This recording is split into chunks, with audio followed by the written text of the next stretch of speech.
प्रश्न 61। महाराज जी, क्या शिष्य कभी ऐसा सवाल भी पूछता है जिसका जवाब उसकी समझ से परे होता है? उस सूरत में शिष्य क्या समझ सकेगा? अगर आप कोई ऐसा सवाल पूछते हैं जो आपकी समझ से परे है, तो उसका जवाब देने में कौन सी समझदारी है जिसे आप समझ ही नहीं सकते? सवाल करने का असली मतलब है कि हमारे मन में कोई दुविधा है जो विश्वास के रास्ते में आ रही है और जो हमारे भजन सिमरन में रुकावट बन रही है। हम पुरानी रूढ़िवादी धार्मिक परंपराओं में फंसे हुए हैं और हम उनसे ऊपर उठना चाहते हैं। हालांकि मन उन रूढ़िवादी और पुरानी परंपराओं में पूरी तरह जकड़ा हुआ है, तो भी अंदर से कोई चीज हमें इस मार्ग की ओर खींचती है। इसलिए हमारे अंदर कश्मकश पैदा हो जाती है और तब हमारी बुद्धि संतुष्ट होना चाहती है। हमारे मन में कई तरह के सवाल उठते हैं जो मार्ग में रुकावट बनकर खड़े हो जाते हैं, लेकिन धीरे धीरे वे स्पष्ट होते जाते हैं। यह नहीं कि सवालों के जवाब मिल जाते हैं, लेकिन वे खत्म होते जाते हैं, वे बेमायने हो जाते हैं।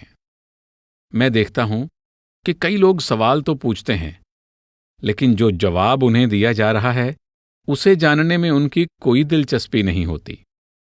दिलचस्पी तो दूर, वे तो जवाब की तरफ ध्यान भी नहीं देते। वे सवाल केवल सवाल पूछने के लिए ही पूछते हैं। सीधी सी बात है कि उन्हें जवाब में कोई दिलचस्पी नहीं है। असली सवाल तो वही है जो उस बाधा को दूर करने के लिए किया जाता है जो भजन सिमरन के मार्ग में रुकावट बन जाती है और जिससे छुटकारा पाने के लिए हम संघर्ष करते हैं। हमें उस उलझन से ऊपर उठने के लिए सहायता की जरूरत होती है। हमें जवाब मिल भी जाता है और उससे ऊपर उठने में सहायता भी मिलती है, वरना बुद्धि तो सैकड़ों सवाल खड़े करती है जिनकी कोई सीमा नहीं है। क्या हमें सवाल के अपने आप हल हो जाने का इंतजार करना चाहिए? चिंता ना करें। अगर आपके मन में कोई सवाल है तो आप पूछ सकते हैं। इसीलिए मैं कहता हूं कि अगर किसी को कोई सवाल परेशान कर रहा है और उसके भजन सिमरन में रुकावट बन रहा है, तो उसे वह सवाल जरूर पूछ लेना चाहिए। शंका को और क्यों बढ़ने दिया जाए?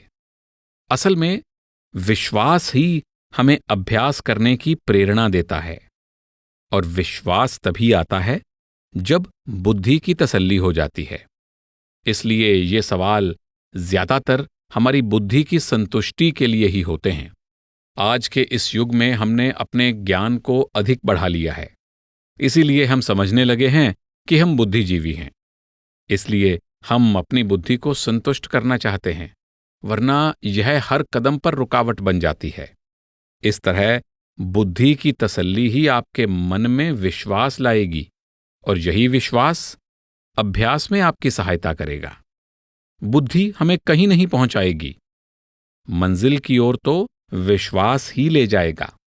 विश्वास के बिना बुद्धि की संतुष्टि आपको कभी अभ्यास की ओर नहीं ले जाएगी। फिर भी बुद्धि की संतुष्टि ही हमारे मन में विश्वास पैदा करती है। अगर हम बुद्धिजीवी ना होते तो यह हमारी खुशकिस्मती होती, लेकिन आज के इस वैज्ञानिक युग में हर कोई बुद्धिजीवी है। कम से कम हम सब तो अपने आप को बुद्धिजीवी ही मानते हैं। जब तक हम अपनी बुद्धि को संतुष्ट नहीं कर लेते, हमारा मन कोई भी बात मानने को तैयार नहीं होता। लेकिन हमारी बुद्धि हमारी पारंपरिक मान्यताओं के रास्ते में नहीं आती।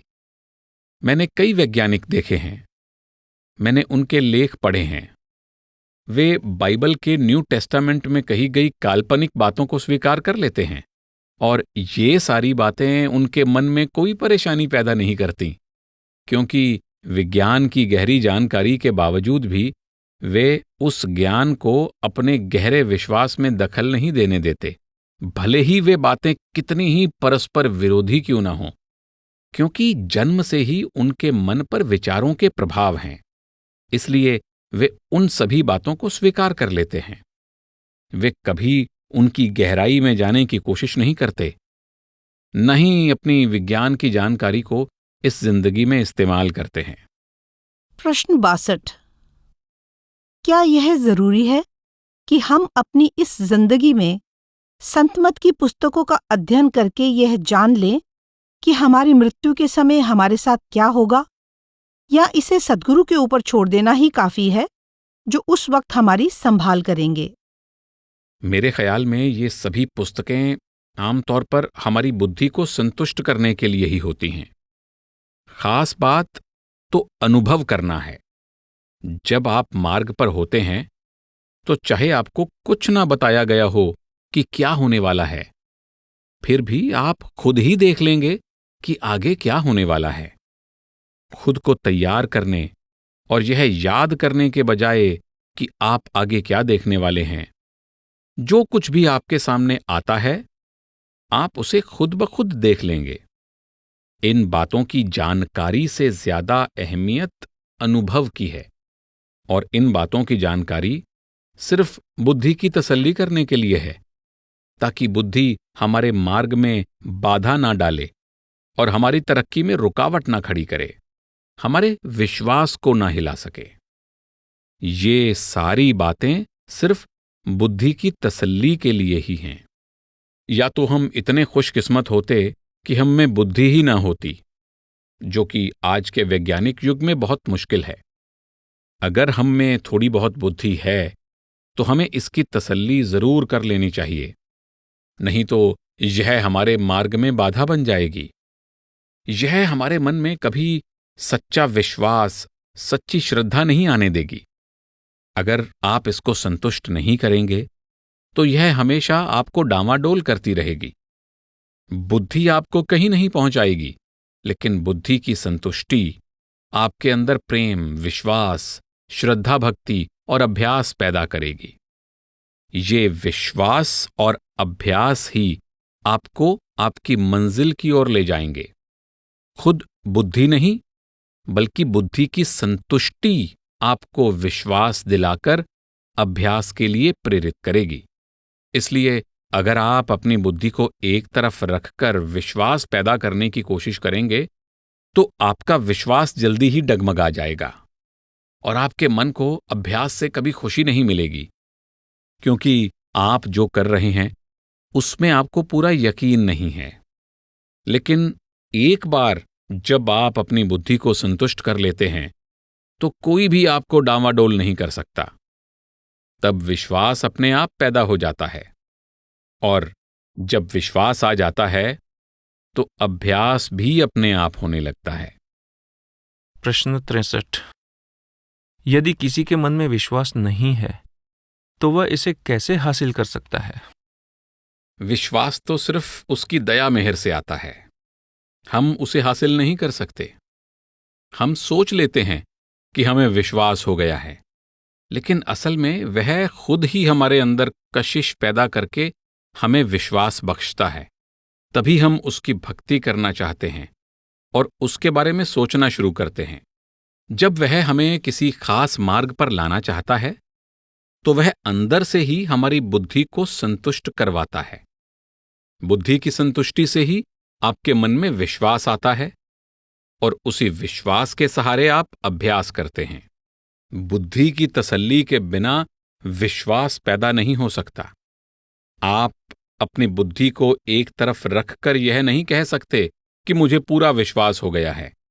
तब बुद्धि आपके रास्ते में चट्टान बनकर खड़ी हो जाती है। इसलिए हमेशा यही बेहतर होगा कि हमें अपनी बुद्धि को संतुष्ट कर लेना चाहिए।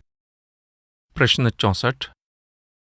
महाराज जी, किसी ऐसे व्यक्ति के लिए आप क्या कहेंगे जो संत मार्ग को जीने का एक व्यवहारिक तरीका मानता है, इस जीवन में सद्गुरु की आवश्यकता को स्वीकार करता है, परंतु फिर भी एक ही बात है जो उसे इस मार्ग और सद्गुरु को पूरी तरह अपनाने से रोकती है, वह है पुनर्जन्म में अविश्वास।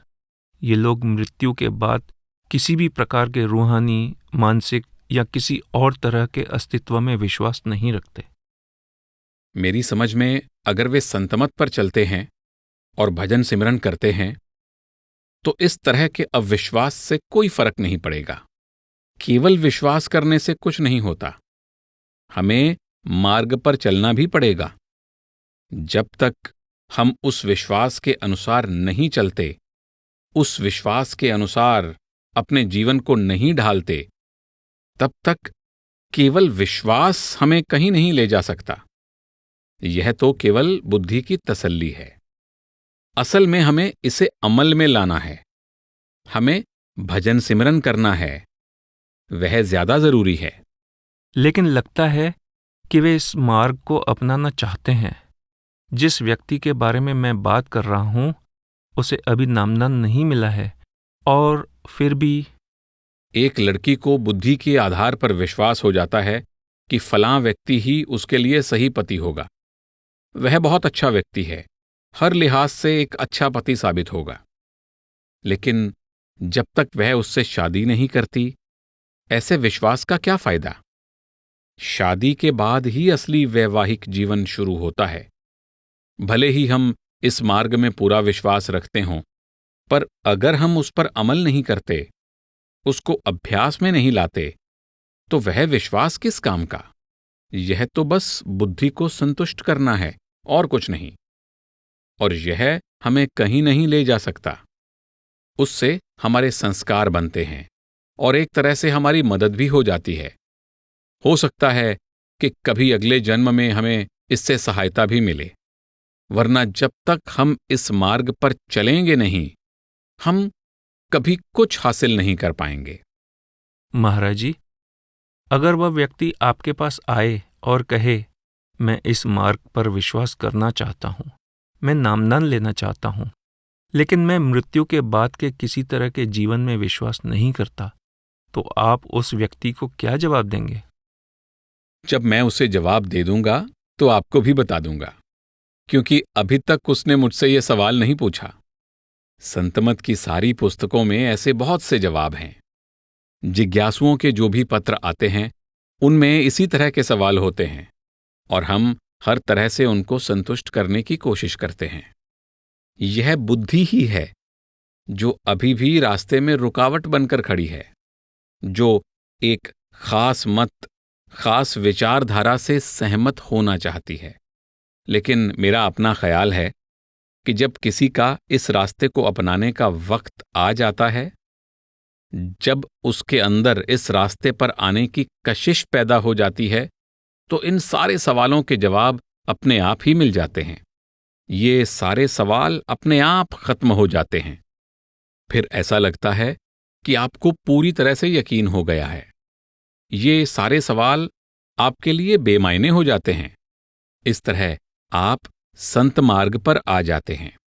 हर कोई तो संतमत के सब पहलुओं के बारे में अपनी बुद्धि को संतुष्ट करने के बाद ही इस रास्ते पर नहीं आता। वे इस मार्ग को अपना तो लेते हैं, लेकिन यह नहीं जानते कि वे इस मार्ग पर आए क्यों हैं। यह समझना अपने आप को धोखा देना है कि मैंने इसको अच्छी तरह से समझ लिया है और हर पहलू से इसकी परख कर ली है, और मैं इस उपदेश के सभी पहलुओं से पूरी तरह संतुष्ट हूं। कुछ चीजों को करने की सफाई तो हम पेश कर सकते हैं, लेकिन वह कोई और ही है जो हमें अंदर से खींच रहा है, जो हमें इस रास्ते पर लाता है, और तब हम कह देते हैं कि हम खुद इस रास्ते पर पहुंचे हैं। इसलिए जब वक्त आ जाता है तो ये सवाल अपने आप ही खत्म हो जाते हैं। प्रश्न 65। क्या ये कहना ठीक होगा कि जो सत्संगी सद्गुरु से नामदान लेने के बाद मार्ग से भटक जाते हैं, इसका कारण उनकी बुद्धि है?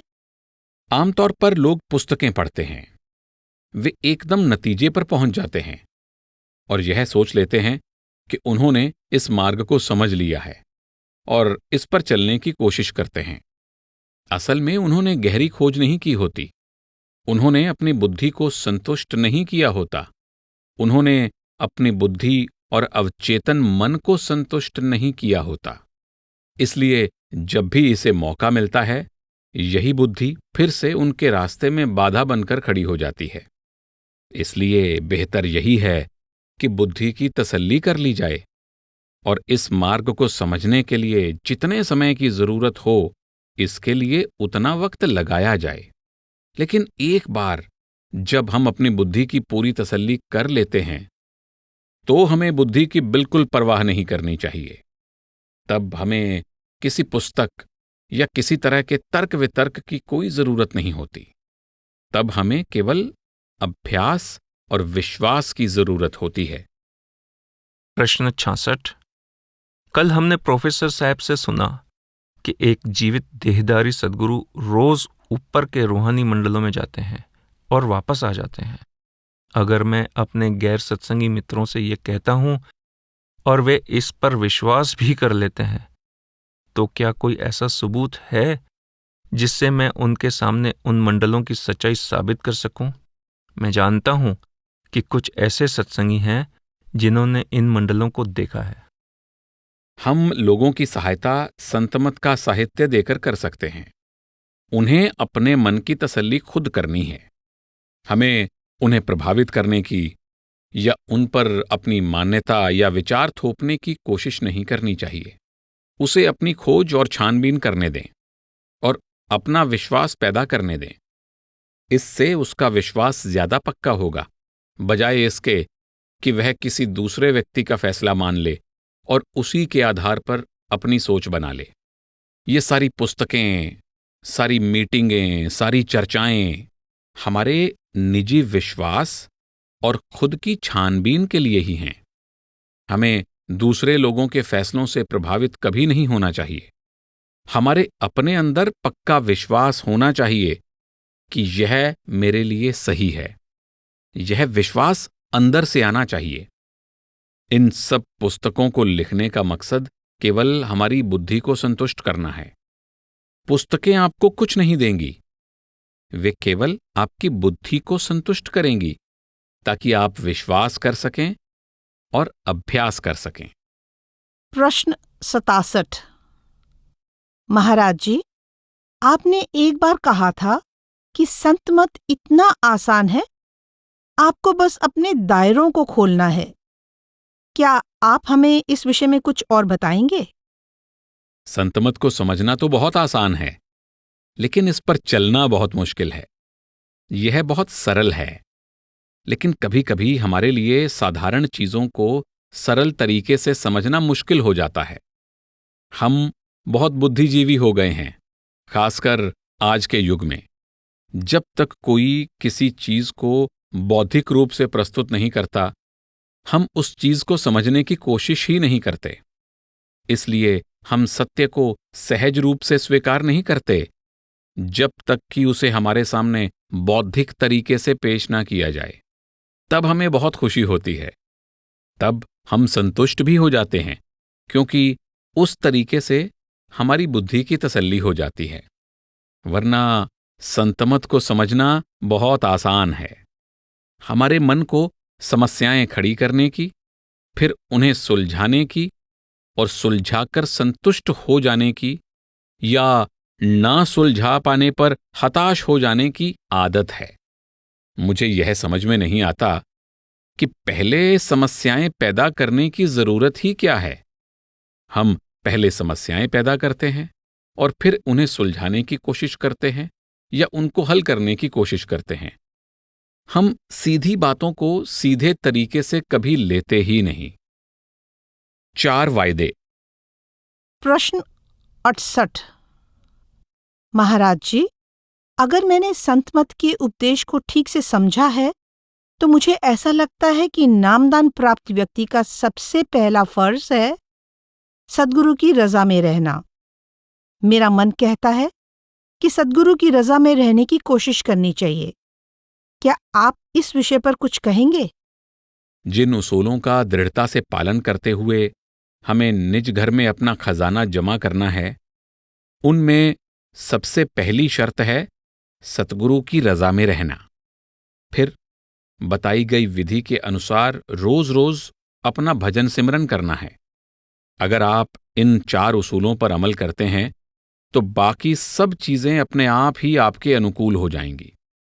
अगर आप संतमत के इन 4 उसूलों पर कायम रहते हुए अपनी जिंदगी को इनके मुताबिक ढालते हैं, तो आप अपने आप ही सतगुरु की रजा में रहने लगते हैं। प्रश्न 69। आपने अभी कहा है कि हमें आगे के लिए कोई भी पाप कर्म नहीं करने चाहिए, लेकिन जिसे आप पाप कहते हैं और जिसे मैं पाप समझता हूं, मेरा मतलब है कि हमें कैसे पता चले कि हम पाप कर रहे हैं या नहीं? जो भी काम हमें उस परम पिता परमात्मा से दूर रखता है वह पाप है, और जो भी काम हमें परमात्मा की तरफ ले जाता है वह पाप नहीं है। आपने तो बस उपदेश के मुताबिक उसूलों पर कायम रहना है। नामदान के समय शिष्य को जिंदगी बिताने का एक खास तरीका समझाया जाता है। अगर आप उस तरीके से जीवन बिताते हैं तो आप कह सकते हैं कि आप पाप नहीं कर रहे। इसलिए आपको रूहानी मार्ग पर चलने के लिए संतमत के उपदेश पर कायम रहना होगा। अपनी रहनी को उसके अनुसार ढालना होगा, जो मैं आपको समझाने की कोशिश कर रहा हूं। अगर आप इन उसूलों पर चले बिना भजन सिमरन करने की कोशिश करेंगे तो आपका कर्मों का हिसाब चुकता नहीं हो पाएगा। नामदान के समय समझाया जाता है कि हमें अपना आचरण शुद्ध रखना है। हमें मांस, मछली व अंडों से परहेज करना है। शराब या ऐसी दूसरी चीजों के इस्तेमाल से परहेज करना है जो हमें बुरे कर्म करने पर मजबूर करें। भजन सिमरन में तरक्की करने के लिए इन उसूलों पर पक्का रहना बहुत जरूरी है। फिर हम पूर्णता प्राप्त करने की राह पर चल पड़ते हैं।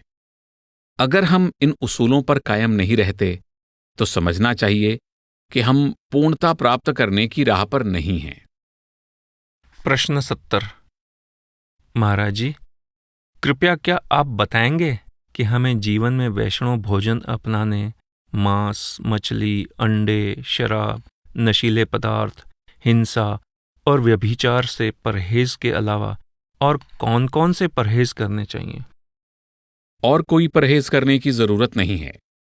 मालिक की भक्ति से बाकी सब गुण अपने आप आ जाएंगे।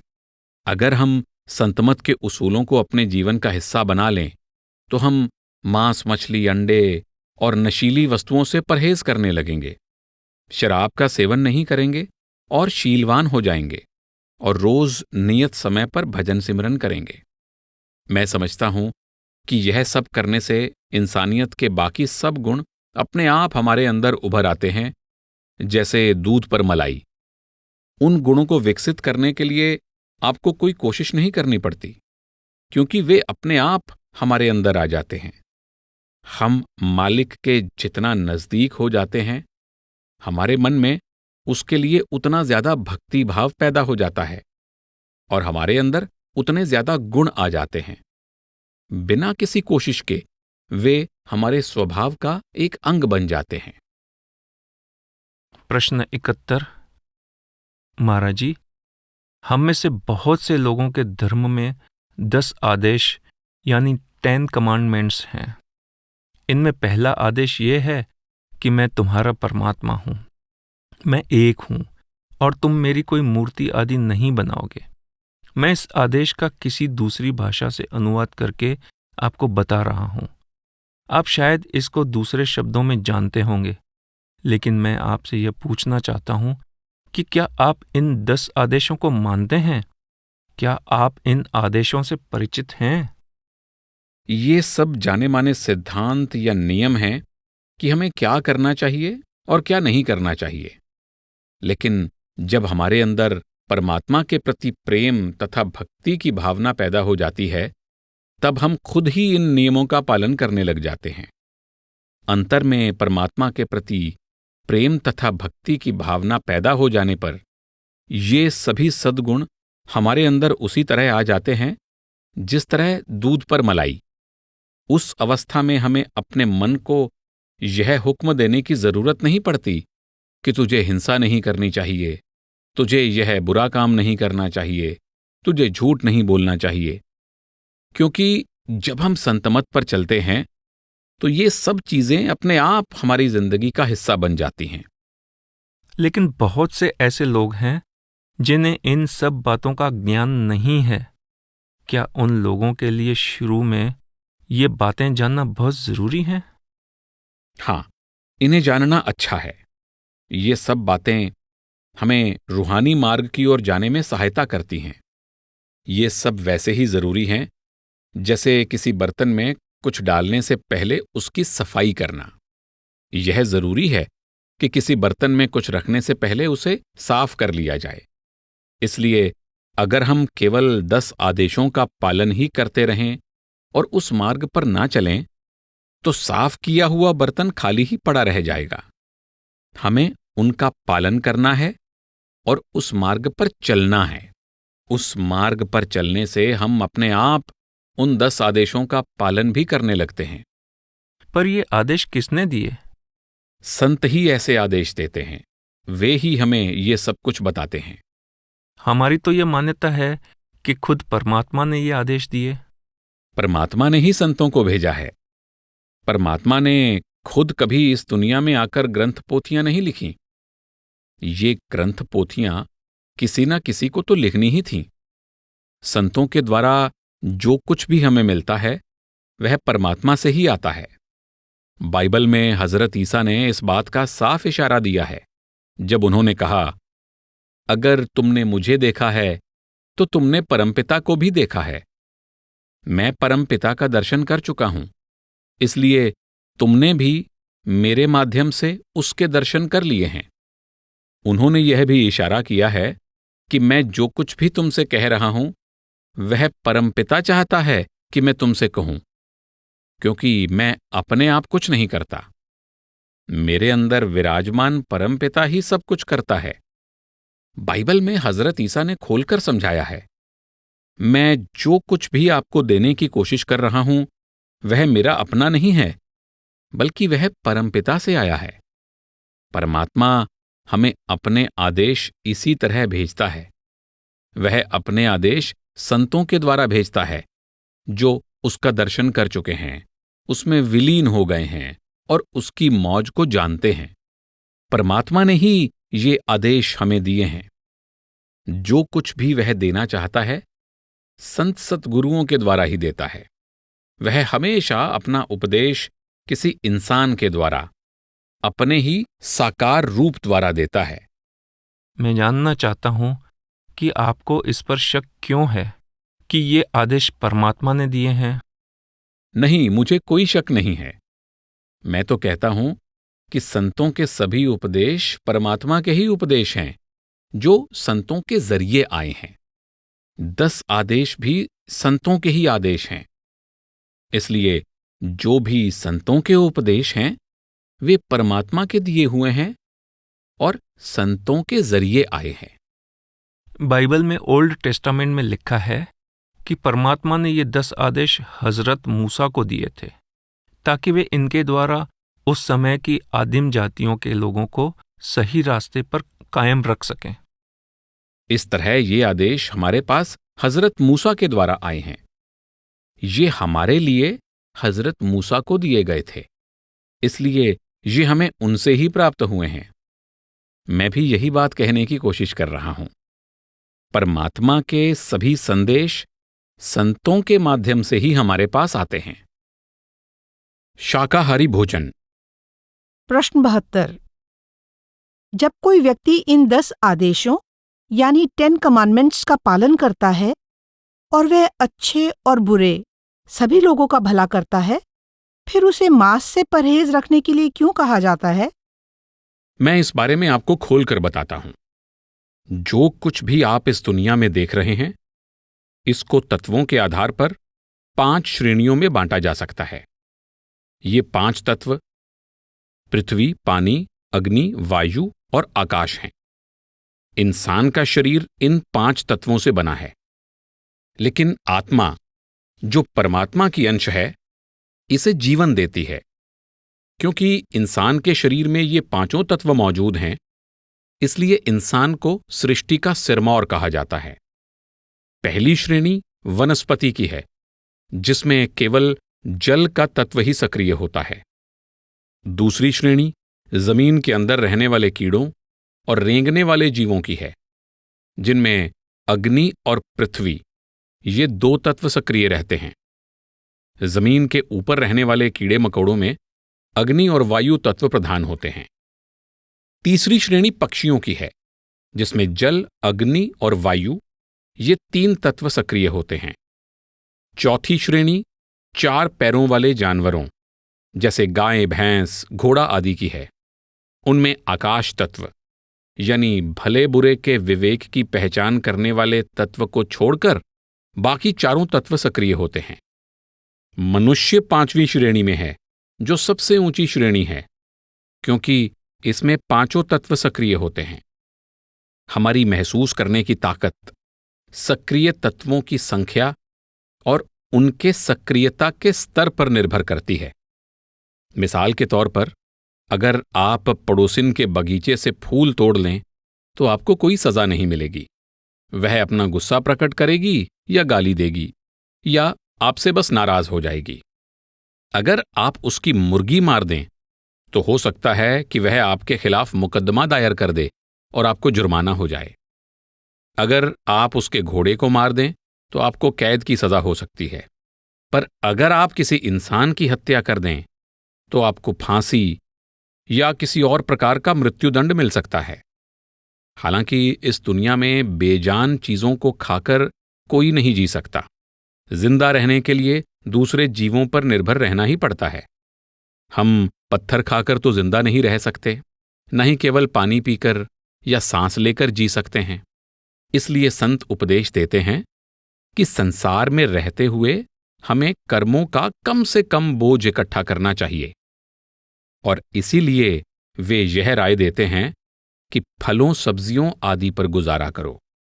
ये पहली श्रेणी के जीव हैं और इनमें भी आत्मा है, लेकिन इनको खाने से इतने कर्म जमा नहीं होते जितने किसी दूसरी श्रेणी के जीवों को खाने से होते हैं। इस दुनिया में हम दूसरे जीवों की जिंदगी लिए बिना जिंदा नहीं रह सकते। उदाहरण के लिए, जब हम चलते हैं, कितने ही कीड़े हमारे पैरों तले आकर मर जाते हैं। जब हम बोलते हैं तो भी हम जीवों को नष्ट करते हैं। जब हम सांस लेते हैं तब भी जीवों को मारते हैं, चाहे हम उन्हें अपनी आंखों से नहीं देख पाते। यह सारा कमरा जीवों से भरा पड़ा है। हम अनजाने ही इन जीवों को मार रहे हैं। हमारे बोलने, सांस लेने, हाथ मिलाने से भी जीवों की हत्या हो जाती है। जो कुछ भी हम करते हैं उससे हम जीवों की हत्या कर रहे होते हैं। यह कमरा जीवों से भरा पड़ा है। अगर आपको 100 किलो बोझ उठाना पड़ जाए तो आप बोझ के कारण एक कदम भी नहीं चल सकेंगे। इसलिए संत हमेशा यही उपदेश देते हैं कि कर्मों का कम से कम बोझ इकट्ठा करो।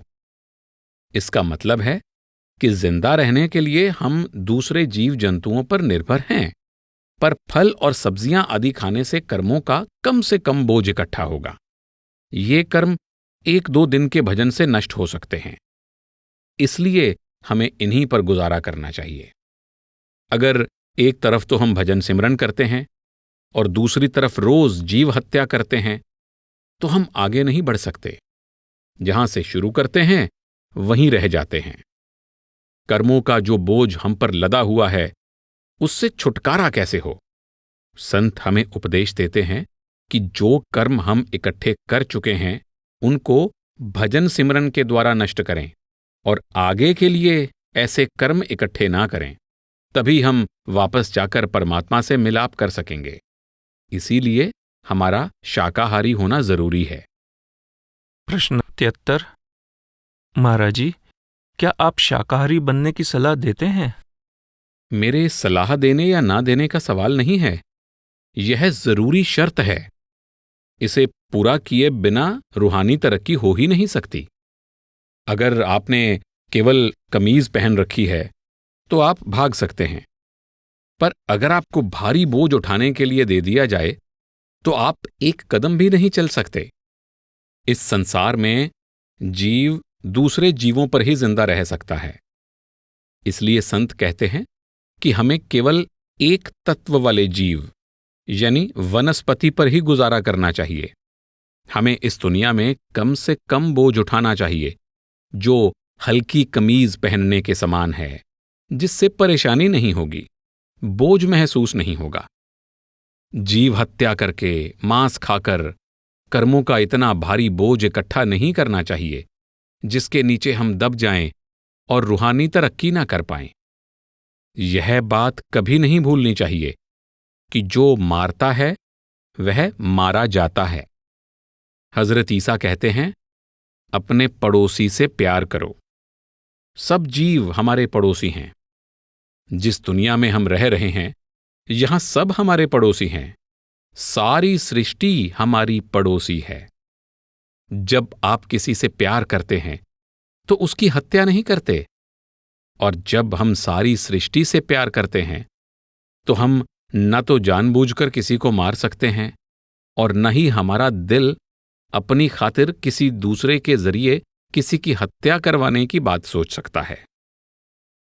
प्रश्न 74। महाराज जी, मेरे बच्चे अक्सर स्कूल से 10 आदेशों के बारे में सुनकर आते हैं कि हत्या मत करना, और उन्हें बताया जाता है कि ये आदेश मनुष्यों पर लागू होते हैं, जानवरों पर नहीं।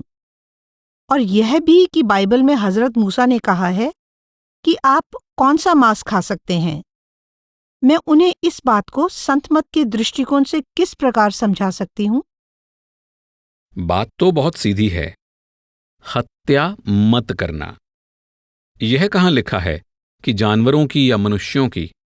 कुछ अरसे के बाद हम संतों के असली उपदेश को भूल जाते हैं। हम केवल खोल को पकड़े रहना चाहते हैं और असलियत को भूल जाते हैं। हम परंपराओं और संस्थाओं से बंधे रहना चाहते हैं। हम किसी न किसी धर्म से तो जुड़ना चाहते हैं, लेकिन उस धर्म के संतों के उपदेश पर नहीं चलना चाहते। हम सोचते हैं कि इतना कहना ही काफी है कि महात्मा बुद्ध मेरे गुरु हैं या हजरत ईसा मेरे गुरु हैं। बस इतना कह देने से ही हमारी तसल्ली हो जाती है। हम उनकी असली शिक्षा की गहराई में नहीं जाना चाहते, क्योंकि उस पर चलना बहुत मुश्किल होता है। अपने जीवन को उनके उपदेश के मुताबिक ढालना हमें बहुत मुश्किल लगता है। उसमें जो हमें ठीक लगता है हम वही मानने लगते हैं, और इस तरह उनके उपदेश से, उस सच्चाई से बहुत दूर निकल जाते हैं। कोई भी संत महात्मा हत्या की सलाह नहीं देता, इसलिए उनके कथनों और उनकी शिक्षा में कोई विरोधाभास नहीं होता। अगर एक तरफ वे कहते हैं कि तुम हत्या मत करना और दूसरी तरफ कहते हैं कि तुम मांस खा सकते हो, तो ये दो बातें परस्पर विरोधी हैं। इन दोनों बातों में तालमेल कैसे हो सकता है? जरूर हमारे समझने में ही कुछ गलती है। प्रश्न 75। महाराज जी, विरोध न करना और अहिंसा यानी किसी को न मारना, इन सिद्धांतों का भारत के इतिहास में बहुत बड़ा स्थान है। इसके बारे में संत मत का उपदेश क्या कहता है? हम अहिंसा पर चलते हैं। हम किसी पक्षी या पशु को खाने के लिए नहीं मारते, और न ही हमें शिकार के लिए जीवों को मारना चाहिए। यह अहिंसा है, और इसका आधार कर्म सिद्धांत है। प्रश्न 76। महाराज जी, आप रूहानी अभ्यास के साथ शाकाहार की इतनी कड़ी शर्त क्यों रखते हैं? इसकी वजह यह है कि जो कुछ तुम बोओगे वही तुम काटोगे। अगर आप किसी की हत्या करेंगे तो कभी आपकी भी हत्या होगी, और हम उस हत्या से बचना चाहते हैं। यही कारण है कि हम शाकाहार के उसूल का दृढ़ता से पालन करते हैं। इसमें कोई शक नहीं कि इस दुनिया में जिंदा रहने के लिए किसी की भी हत्या ना करना बहुत मुश्किल है।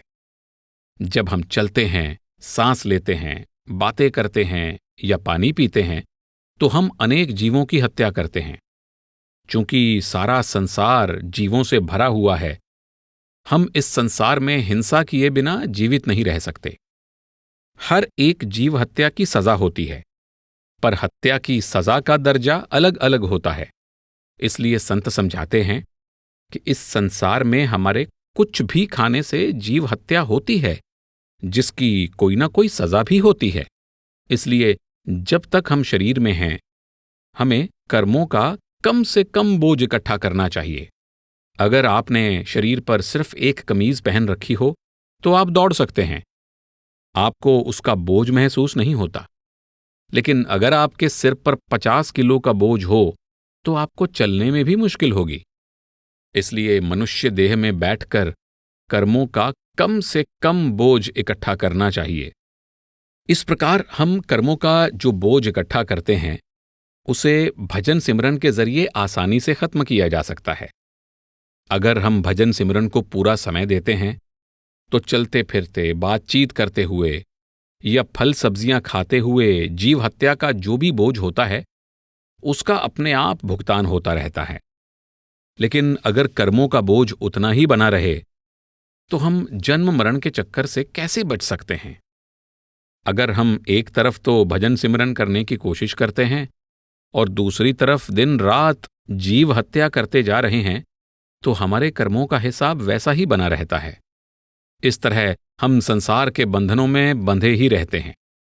हमें शाकाहार के उसूल पर हमेशा दृढ़ रहने के लिए इसीलिए कहा जाता है कि जो कुछ हम पहले कर चुके हैं उसका तो भजन सिमरन द्वारा भुगतान हो जाएगा, लेकिन कम से कम आगे के लिए तो ऐसे बीज नहीं बोने चाहिए जिनका फल भोगने के लिए हमें संसार में वापस आना पड़े। हमें हर हालत में शाकाहारी बने रहना चाहिए।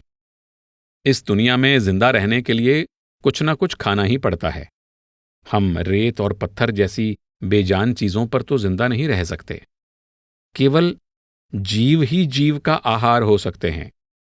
इसलिए संत महात्मा यही समझाते हैं कि हमें कर्मों का बोझ कम से कम इकट्ठा करना चाहिए। इसके लिए फल और सब्जियां खाना ही बेहतर है। प्रश्न 77। क्या आपके ख्याल में मांसाहारी लोगों के देश में भी कोई महान संत जन्म ले सकता है? इससे कोई फर्क नहीं पड़ता। आप मांसाहारी हो सकते हैं, लेकिन जब परमात्मा चाहता है कि आप इसे छोड़ दें तो आप इतनी आसानी से इसे छोड़ देते हैं जैसे हाथ में पकड़े गिलास को। इसके लिए तैयार होने की जरूरत नहीं पड़ती। मैं ऐसे लोगों को जानता हूं जो नामदान पाने के वक्त तक मांसाहारी थे, पर बाद में पक्के शाकाहारी बन गए। जब मांस छोड़ने की जरूरत पड़ी तो उन्होंने छोड़ दिया, एकदम छोड़ दिया। मेरा मतलब यह है कि क्या कोई ऐसी आत्मा जिसे सद्गुरु बनना है ऐसी सभ्यता में जन्म ले सकती है? हाँ, क्यों नहीं। उसको अपने पिछले कर्मों का लेखा देना है। उसे पिछले जन्म की अपनी अधूरी इच्छाओं और तृष्णाओं को पूरा करना है। शायद वह इस वातावरण में, इस माहौल में उनको ज्यादा आसानी से पूरा कर सके। ऐसा करके ही उसे नाम मार्ग पर आगे बढ़ना है। इसलिए वह भी अपनी प्रारब्ध के अनुसार ही चलेगी। प्रश्न 78। मैं भारतीय हूं और मेरे बहुत से अमेरिकन दोस्त हमेशा मुझसे मेरे खाने पीने के बारे में पूछते रहते हैं। उनमें से कुछ लोग मांस खाना चाहते हैं। अब सवाल यह है कि अगर मांस और शराब पर कर्मों का सिद्धांत लागू होता है तो कर्मों को कौन भोगेगा?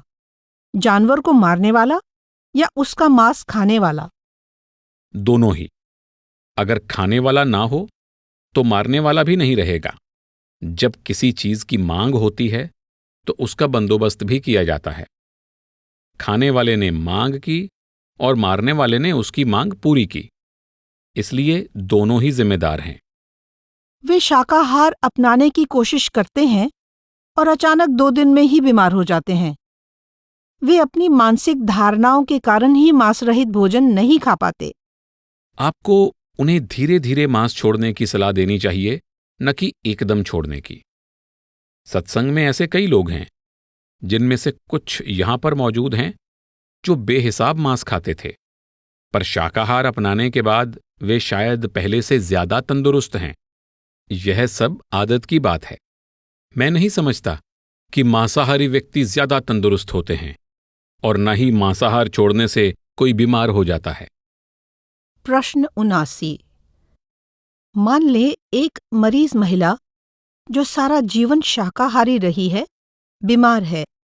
उसकी हालत बहुत नाजुक है और डॉक्टर कहता है कि उसे मांस ही खाना चाहिए और उसकी जगह कोई और भोजन नहीं चलेगा। होम्योपैथिक डॉक्टर से इलाज करवाने का फैसला किया है क्योंकि वह मांस रहित भोजन की इजाजत दे देगा, लेकिन यह उसके डॉक्टर को मंजूर नहीं है। उस मरीज को अपने डॉक्टर से सर्टिफिकेट लेकर सरकार को दिखाना है कि वह सचमुच बहुत बीमार है, लेकिन वह एलोपैथिक डॉक्टर उन हालात में उसके इलाज के लिए तैयार नहीं है और सरकार होम्योपैथिक डॉक्टर का सर्टिफिकेट नहीं मानती। अब वह महिला क्या करे? ऐसी हालत में सचमुच संकट खड़ा हो जाता है, मैं यह समझ सकता हूं। लेकिन जैसा मैंने आपको पहले भी कहा है, हमें संतमत के उसूलों पर दृढ़ रहना चाहिए और अपनी तरफ से पूरी कोशिश करनी चाहिए। मौत तो इंसान को एक ना एक दिन आएगी ही, चाहे वह मांसाहारी ही क्यों ना हो। तो क्या ये उसूल कभी नहीं तोड़ने चाहिए? नहीं, हमें उसूल नहीं तोड़ने चाहिए। मैं मानता हूं कि कभी कभी गलतियां हो जाती हैं, लेकिन चाहे कुछ भी हो, आपको उसूलों से समझौता कभी नहीं करना चाहिए। गलत बात गलत ही होती है। आत्मा की तंदुरुस्ती शरीर की तंदुरुस्ती से कहीं ज्यादा अहमियत रखती है। प्रश्न 80। अगर किसी सत्संगी महिला को बहुत बीमारी की हालत में अस्पताल में भर्ती होना पड़े और डॉक्टर उसके शाकाहारी होने से सहमत नहीं है, क्योंकि उसका विश्वास है कि मांस तथा अंडे खाए बिना मरीज ठीक नहीं हो सकता, और अगर डॉक्टर कहता है कि उसे ये खाना ही पड़ेगा या फिर उसे जबरदस्ती खिलाया जाए, तो वह महिला क्या करे? मैं आपकी परेशानी को समझता हूं, खासकर आपके देश में। फिर भी उसूल तो उसूल है। आजकल यूरोप में कई लोग शाकाहारी हो गए हैं। डॉक्टरों को भी इस बात को समझना चाहिए। अगर कोई मांसाहार नहीं लेना चाहता तो उसे मजबूर नहीं किया जाना चाहिए। आप किसी दूसरे डॉक्टर के पास जा सकती हैं जो यह सब समझता हो। वैसे शाकाहारी होने पर आपके निरोग हो जाने की अधिक संभावना है, बजाय इसके कि आप मांसाहारी हों। प्रश्न 81। महाराज जी, हमारे देश में यह दावा किया जाता है कि जानदार अंडे नहीं बेचे जाते। क्या सिर्फ जीव हत्या न करने के उसूल के कारण ही अंडे नहीं खाने चाहिए, या कोई और कारण भी है? मैं आपसे सहमत हूं कि इन अंडों में जीवन नहीं होता, और मैं यह भी मानता हूं कि अगर आप इन अंडों को खाएं तो जीव हत्या नहीं होगी। लेकिन अगर आप इस तरह के अंडे खाना शुरू कर देंगी तो दूसरी तरह के अंडे भी खाने लगेंगी। यह फैसला कर पाना संभव नहीं होगा कि कौन से अंडे में जीव है और कौन से में जीव नहीं है। आप अंडे खाने की आदी हो जाएंगी और फिर दूसरी तरह के अंडे खाने को सही ठहराने की कोशिश करेंगी। यही कारण है कि हमें अंडे खाने से परहेज करने की हिदायत दी जाती है। मैं जानता हूं कि इन अंडों में जीवन नहीं होता। मैंने दिव्य प्रकाश पुस्तक में इस नुक्ते को स्पष्ट किया है। मैंने एक सत्संगी को जीवयुक्त और जीवहीन अंडों पर बहुत विस्तार से पत्र लिखा था। आप भी उस पत्र से इस बारे में पूरी जानकारी हासिल कर सकती हैं। प्रश्न 82। परंतु जिन अंडों में बच्चे पैदा नहीं होते, हम उन्हें क्यों नहीं खा सकते? इससे जीव हत्या तो नहीं होती? मैं जानता हूं कि ऐसे अंडों में जीवन नहीं होता, और इस नजरिए से इनको खाना आप सही मान सकते हैं। लेकिन जब आप इन्हें खाना शुरू कर देंगे तो दूसरी तरह के अंडे भी खाना शुरू कर देंगे। जब आप इसके आदी हो जाएंगे तो अपनी आदत पर काबू नहीं कर पाएंगे। अगर आप भोले भाव से भी किसी का चुंबन लेते हैं तो पता नहीं इसका अंत कहाँ होगा। फिर आप इन बातों को सही ठहराने की कोशिश करते हैं। इसलिए बेहतर है कि हम अपने उसूलों पर कायम रहें, और जब हम अपने उसूलों पर पक्के हो जाते हैं तो किसी तरह के समझौते का सवाल ही पैदा नहीं होता। उसमें किसी प्रकार की ढील आने देंगे तो पता नहीं कहां से कहां जा पहुंचेंगे। इसके अलावा निर्जीव अंडे खाने से भी हमारे अंदर पशुओं जैसी उत्तेजित करने वाली वृत्ति बन जाती है, जिससे हृदय कठोर हो जाता है और रूहानी तरक्की में रुकावट आती है। प्रश्न 83। महाराज जी, यदि कोई सत्संगी नाम लेने के 2-3 वर्ष बाद शाकाहार छोड़ दे तो इसका उस पर क्या प्रभाव होगा? आपने तो बहुत छूट दे दी है, 2-3 वर्ष। शायद आपका इशारा अपनी पत्नी की ओर है, जिसने आज ही नाम लिया है। नहीं नहीं, मुझे सब में दिलचस्पी है। फिर चिंता करने की क्या जरूरत है? सत्संगी शाकाहार छोड़ेगा ही क्यों? फिर इस सवाल के बारे में चिंता करने की जरूरत ही क्या है? जब बच्चा कोई गलती करता है या कोई छोटा सा जुर्म कर देता है, तो पिता उसे पुलिस के हवाले नहीं करता, लेकिन वह खुद उसकी पिटाई करने से नहीं झिझकता। वह उसे किसी न किसी तरह की सजा जरूर देता है, ताकि वह फिर ऐसी गलती ना करे और सुधर जाए। लेकिन वह कभी उसे पुलिस के हवाले नहीं करता या जेल के अधिकारियों को नहीं सौंपता। इसी तरह अगर हम गलती करते हैं तो हमें निचली योनियों में तो नहीं भेजा जाता, लेकिन हमें इसका नतीजा जरूर भुगतना पड़ता है। हमें सजा जरूर दी जाती है, ताकि हम आगे के लिए सुधर सकें। माता को बच्चे के साथ सबसे ज्यादा प्यार होता है, पर फिर भी वह उसे डिसिप्लिन में रखना चाहती है। कभी कभी उसे बच्चे की पिटाई भी करनी पड़ती है, इसलिए नहीं कि वह उससे नफरत करती है, बल्कि इसलिए कि वह उससे प्यार करती है। उसे डिसिप्लिन में रखना चाहती है, ताकि वह सही रास्ते पर रहे। इसी तरह सतगुरु भी हमें डांटते हैं, सावधान करते हैं।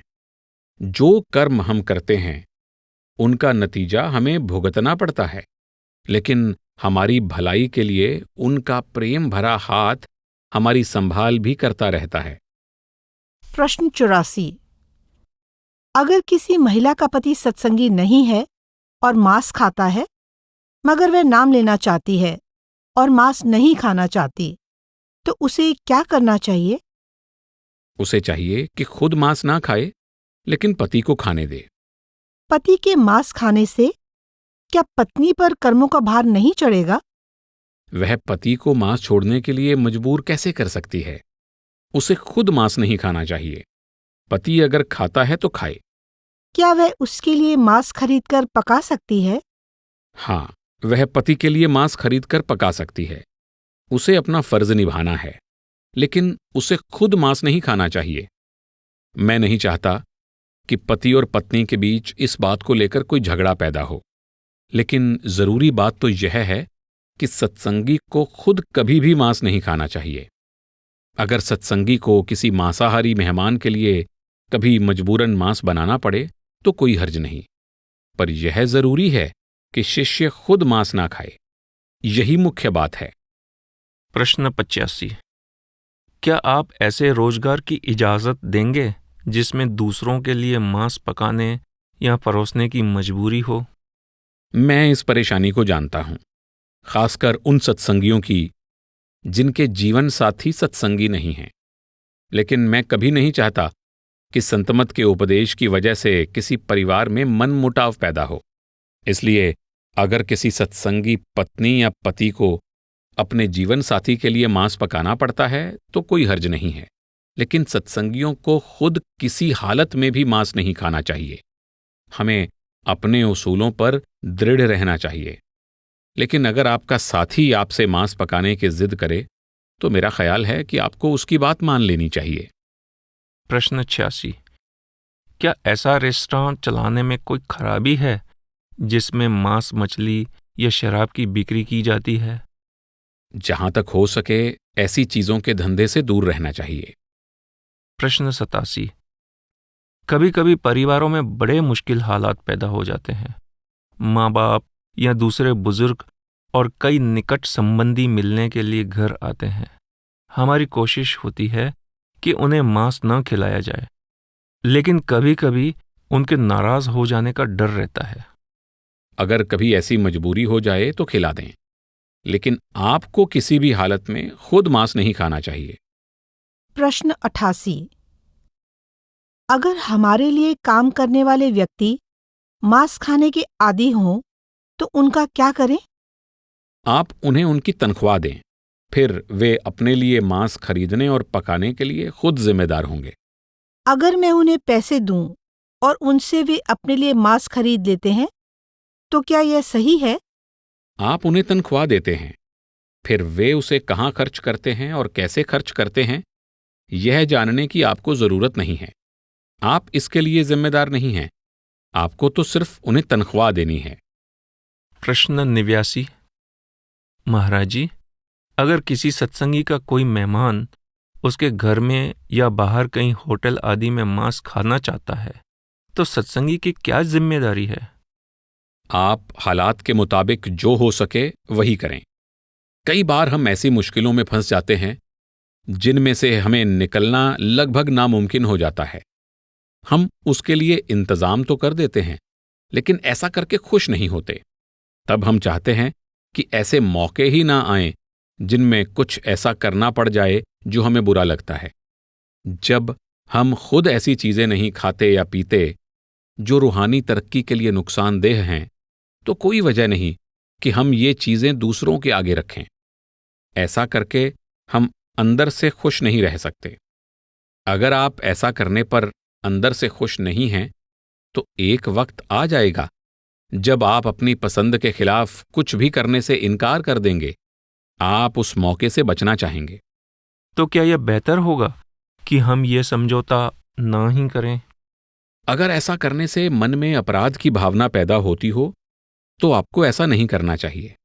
अगर आपको सच्चे दिल से महसूस होता हो कि उन हालात में यह करना ठीक है, तो आप ऐसा कर सकते हैं। मुझे इसमें कोई आपत्ति नहीं, मुझे कोई फर्क नहीं पड़ता। आप ऐसा करते रहें, पर आपको कोई ऐसा काम नहीं करना चाहिए जिसे करने से आपके अंदर अपराध की भावना पैदा हो, क्योंकि यह भावना आपको सताती रहेगी, आपका चैन और खुशी छीन लेगी। यह आपको भजन में नहीं बैठने देगी। इन हालात में हमें जो भी सही लगे कर लेना चाहिए। कभी कभी हम ऐसे जाल में फंस जाते हैं जिनमें से निकलना मुश्किल होता है। उस अवस्था में जो भी मौके के मुताबिक सही हो, हमें वही करना पड़ता है। कई बार ऐसे काम भी करने पड़ जाते हैं जिनको हम सही नहीं ठहरा सकते। उनको सही कहना भी नहीं चाहिए, लेकिन फिर भी वे हमें करने पड़ जाते हैं।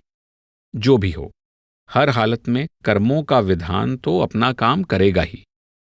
महाराज जी, जब किसी सत्संगी ने मित्रों को घर पर खाने पर बुलाया हो और कोई खास मित्र मांस का शौकीन हो, वह फल सब्जियों आदि की जगह दूसरी चीजें खाना चाहे, तो क्या सत्संगी उन मेहमानों को मांस आदि खिला सकता है? यह उस मौके पर निर्भर करता है। अगर उसे ऐसा करना पड़ता है तो कर दे। खास बात यह है कि ये चीजें हमें खुद हरगिज नहीं खानी चाहिए। मैं आपको यह भी बता दूं कि जब हम खुद ऐसी चीजें नहीं खाते, तो इन्हें दूसरों को खिलाकर भी खुश नहीं होते। किसी को शराब और मांस पेश करने का क्या फायदा, अगर हम महसूस करें कि ऐसा करके हमने एक अपराध किया है। ऐसा करने से आपका ज़मीर आपको धिक्कारता है। आप अपने आप को पीड़ा ही पहुंचाते हैं।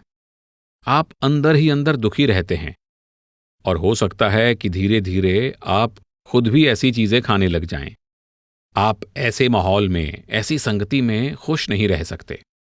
तो क्या यह बेहतर होगा कि हम उनको बता ही दें कि हमारे घर में ये चीजें इस्तेमाल नहीं की जाती? मैं तो यही कहूंगा कि अपने आप को दृढ़ रखने में ही बेहतरी है। हमें यह नहीं समझना चाहिए कि क्योंकि हम मांस नहीं खाते, शराब नहीं पीते और इन्हें दूसरों को भी नहीं पेश करते, इसलिए समाज में हमारा दर्जा कम हो गया है। जिन लोगों को आपसे प्यार ही नहीं है, उनसे आपका कोई सरोकार नहीं होना चाहिए।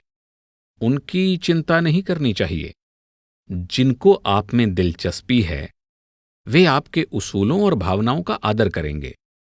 अगर आप यह महसूस करें कि उनको आप में इतनी दिलचस्पी नहीं है, तो मैं नहीं समझता कि वे आपके मेल जोल के लायक भी हैं। प्रश्न 90। महाराज जी, मेरे कारोबार में कई बार मुझे लोगों को खाना खिलाने के लिए बाहर ले जाना पड़ता है। वहां वे मांस वाली चीजें मंगवाते हैं और उनकी कीमत मैं चुकाता हूं। क्या ऐसा करके मैं अपने कर्मों का बोझ बढ़ा रहा हूं?